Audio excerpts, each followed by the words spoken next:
Mais quand je vois Jocelyne, d'abord je pense à son papa.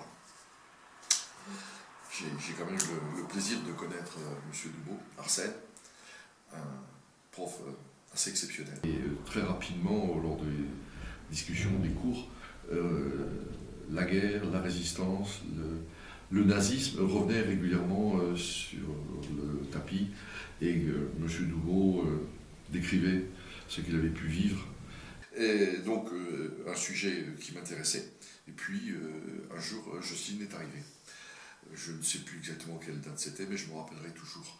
Jocelyne m'expliquant que, après avoir tenté d'installer un mémorial ou quelque chose qui marquerait le souvenir des déportés mayennais, de l'histoire de ces gens qui ont souffert dans les camps de concentration, elle était en recherche d'un lieu d'implantation.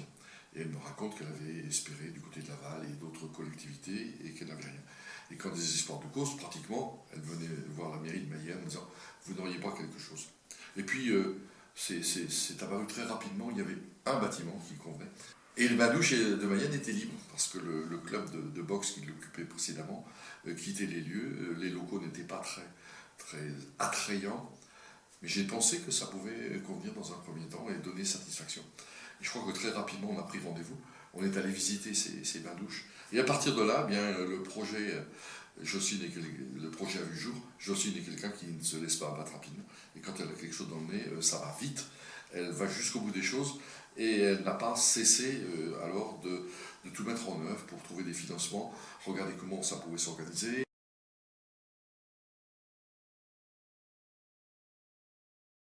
D'avoir travaillé pendant des années, parce qu'il y a l'organisation, le devoir de mémoire, la recherche.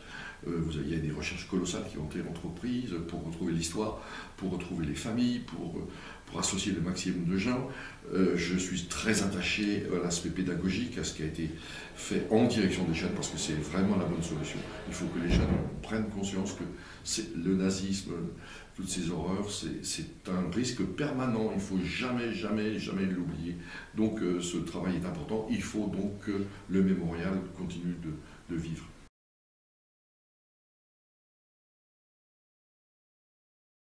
L'association a grandi et je m'en réjouis.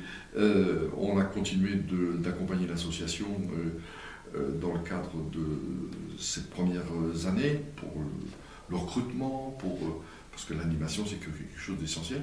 Les projets de financement des travaux à venir ont été retenus et M. le Préfet a bien noté que cette opération était une opération spécifique qui était d'intérêt départemental et même au-delà. Donc, et il ne vivra qu'au travers d'une association collectivité et privée. Il n'appartient pas, me semble-t-il, aux collectivités de le faire vivre, mais il appartient aux collectivités d'aider. Mais je suis persuadé qu'avec l'équipe qui entoure la présidente, il y aura ce qu'il faut pour vivre longtemps